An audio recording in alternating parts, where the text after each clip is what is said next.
So a world of YouTube, true crime, a tale of sight, and everything else. I decided to take my picture off the video recording due to the fact that someone didn't want to look at my nose. Sorry about that, but due to the fact that I cannot do videos too much in the house, I'm lucky if I do because I got the kids. But going today to bring the gentleman I live with to the doctor's appointment, I decided to drive into Crystal Lake Cemetery. And mind you, the name Crystal Lake, I don't know if it was Crystal Lake in the 60s in Gardner, Mass. And we are talking about Gardner, Mass. Whatever it was called back then, of course, came way out before, the Friday the 13th series. But if it was something different, well, I'd have to look into that. Who knows if... And the only reason why I'm saying this is because I'm about to wonder if the last, Friday the 13th movie was made because of this story. Very interesting article here. Very interesting murder. And when I say things like, oh, geez, the police, when someone's missing or if someone comes up missing, a new law should be put up on is if you got a gut feeling about something being wrong about your kid, then you need to get on it. There needs to be someone to say, you know what, someone's missing, they're not, like the police in Gardner say in this article. Definitely put it up in the description box for you to read the whole thing. But I'm going to go over just the details I think that are important. But they said, oh, just another kid. Just don't want to be, or just being a kid type thing. Kid being a kid. But this girl, I believe, was 17 at the time, 18. 17. She had a boyfriend. She was like a mother figure, it says. She worked at the sanctuary. Secretary. In there, Patti looked out for her younger siblings. Oh no, her mother worked in there. Sorry. Patti was the oldest out of 3 siblings. And she started volunteering, I believe, at a nursing home in Gardner. And today I went to look up something. My wife said, oh, I remember about some girl. A story about some girl in here, and I tried looking it up. It didn't come up until I put in murder at Crystal Lake. Then everything popped up. I was putting in something else. But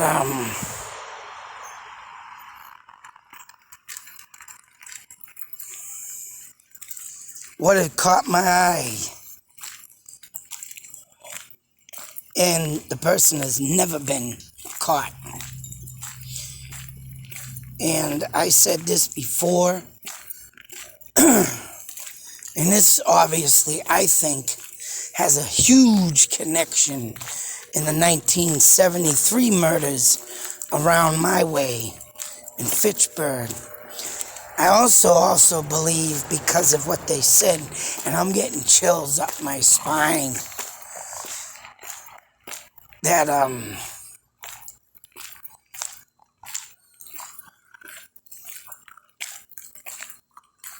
maybe on the 15, I got a 15 and a 14, and how old was she? I believe she was 17. Yeah, 17-year-old. Working at the Gardner Manor nursing home. I gotta look all this up. And today I just happened to drive in there. I was trying to look it up when I was there, but what came up was another bizarre story. But I gotta go through that in another video, and there's a friggin' gravestone, I believe, for a baby. Someone has an article, I gotta bring that article up, go over that. But it's very interesting because it looks like on the stone, it says love. I don't know if that's love for the child or whatever the hell it may be. Talking about some flu pandemic back then. Of course. Go figure, huh? Flu pandemic could have killed this family. But for some reason, the friggin' stone is actually in the base of a maple tree. Very bizarre and strange. But as I'm going through there and I finally get home and I'm doing what I've been doing, I had to edit my ghost video I screwed up on. I had to repost that. I had to go over the other video and show the shadow, what I caught. And now I looked this up. And as I was reading it, there's this path, and today I drove by it. I'm like, oh, look, a path. It's closed. I'm thinking, why is it closed? But I can just imagine why. It's fully grown in, maybe parts, or they just maybe recut it for for more walking purposes. But whatever the case may be, whoever was out there in 1965 strangled this girl with her socks. And no, don't you do it. And the main thing I was going over in my head, and just like the Boston Strangler said, within doubt, am I in or am I out? Right? If anybody looked up the Boston Strangler's poem before he died and he left it in his cell,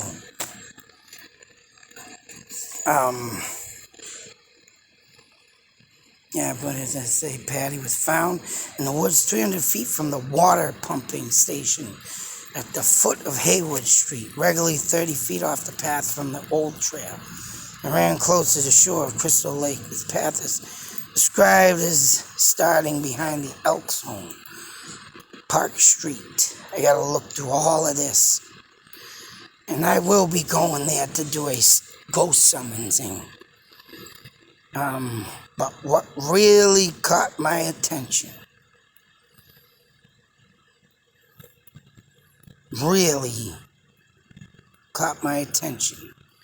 Oh, and here's another thing. Fingerprints were taken at the scene of the murder, but they were reported to be not being conclusive.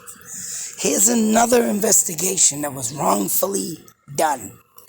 I'm telling you right now, whoever did this investigation was a straight up a-hole. I mean, they looked and they did this and did that, but they did not obviously save nothing for the future to try, and who knows what they still have on this case. But if anybody had the brains enough to save that stuff, to compare it for today, and to get the better, and they were trying to blame Patti's boyfriend, but he was sent off on a bus that day, and she was there to see him off, to go to the Army boot camp. As you can see, it says Fort Dix in New Jersey. And right here. As the days turn into weeks, police follow all the leads they could get. They check the files of so-called the Boston Strangler. Within doubt, am I in or am I out? Some of the people that they said Defoe did the killings were not him. So like I say in previous videos, did he have a copycat? Or did he, right? I believe he had a copycat. I believe someone was out there copying his murders. And I believe they did it up rightfully through till 73 out in Fitchburg. Now someone has said in a comment, and I won't say which murder, but they said a town official did one murder I covered in 73. If that happens to come up, you find out, well then it comes up. But the 73 murders in Fitchburg, and I believe in Townsend, all the women were strangled. And I'm about to wonder if this guy that did this murder was the copycat killer. And the only reason why is, but you know what's insane? I don't know, someone had reported seeing two poorly dressed men leaving the area when he was in search of Patti. So back then this place was also right known for bums or whatnot. But if there was people out there that they want to kill, or a Boston Strangler type, you know, they don't stay in one area, obviously. This one liked to travel, if anything. But they say that there was a woman that said she was tried to strangle her while in Irving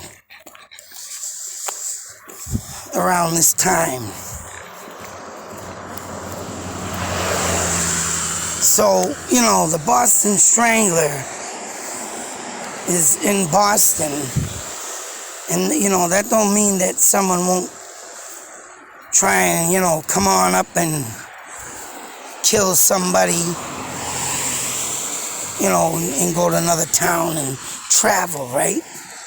Which leads me to another thing I was supposed to look into, and I can't find the site.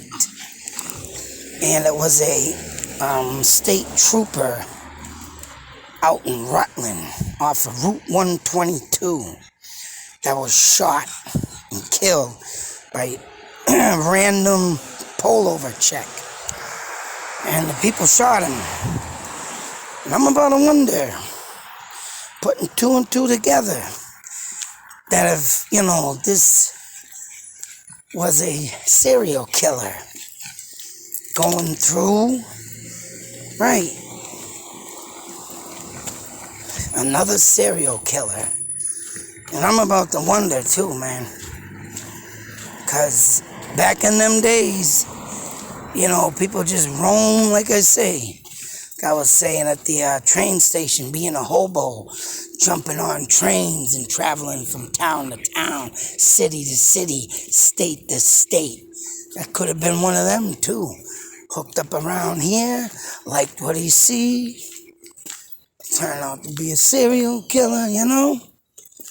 So I'm about to wonder. And then they hop the train and leave, and of course, right. And these two people were never identified. Then there was a former mental patient at the Gardner State Hospital. Did not know they shared acquaintances. He was not named a suspect or arrested. I mean, the two could have been him. Hey, then there was another one, I guess, in Bridgewater. You know, there's two mental patients from there. So I found out that the Gardner prison up there used to be an asylum. I have a map on that I'm trying to find. Thought it was a misprint. But what really caught my attention, believe there's more than one killer. So everything about this, you know, Boston Strangle murders, Albert DeSalvo, that's his name, had confessed to those murders in late '64 Though there are some involved in the case who believes there was more than one killer, or a copycat killer, which is what I think. Copycat. That's what I think. Someone seen him going to town getting away with murder, then never getting caught. Oh, I'm gonna try that. So they took it to a new level. Or maybe they did know each other. Because, right, with in doubt, am I in or am I out? If anybody catches that little poem that he wrote, that's what it ends with, or is in near the ending. So I'm willing to believe that there was a serial killer up until 73. You know, I'm definitely, oh man, on board with that. And this is probably one of his, or if there was two men that were poorly dressed, two men, two killers. Whatever the case may be, I'm still going with these guys were copycatting, or if there was more than one in the Boston Stranglers, and these two guys were it. And they left the foe, or the salvo, sorry, the foe. That's the Amityville horror guy. The salvo, the foe. They probably left him high and dry to get caught and whatever, but he didn't rat nobody out if there was multiple people with him. He took his punishment. Unless, you know, the people they were going to threaten to kill him if they ratted him out. But who knows? Who knows? All I know is there's a lot that is gone in cases that I have looked into. And strangulation of the 73 women. You know, even I believe the woman that was also thrown off in the Harvard rest stop off Route 2, she was strangled, I believe. And that happened, I believe, in 73 too. So, I mean, whoever this guy was making his way up and down, you know, Route 2, you want to call him the Route 2 killer. It's very interesting to believe because a lot of serial killers that were out there. There was over a dozen of them throughout years and years, man. And it's insane how many people they have killed and got away with. And when they did get caught, right, it was years later. So, one's to think whether they were up there, you know, taking a little rest or a break, drinking some beer, saw this poor soul coming in the woods, shortcuts he used to take. Yep. It's a sad situation, but I got myself a ghost to catch. Maybe we can get hopefully some answers beyond the dead.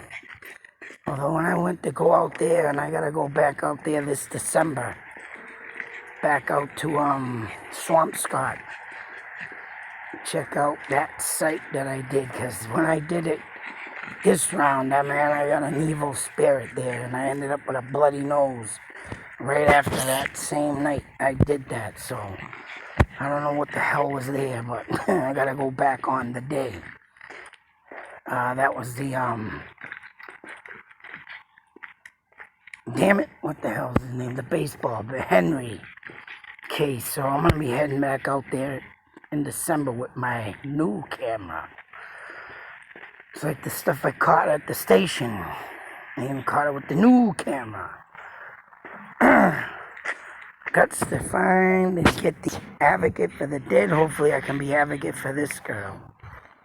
But I'm going to be taking a trip back out there, folks, because like I said, something I was like, oh, I'm going to go over here. Just something about it.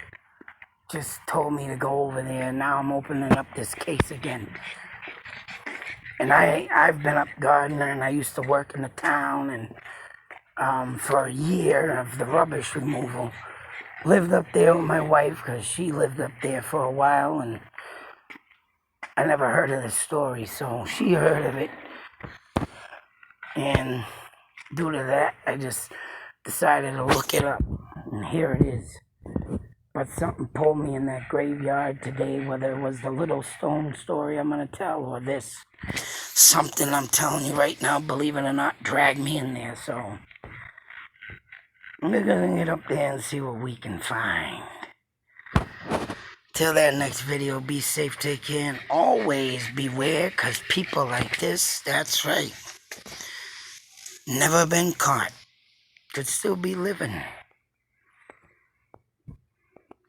Be safe, people.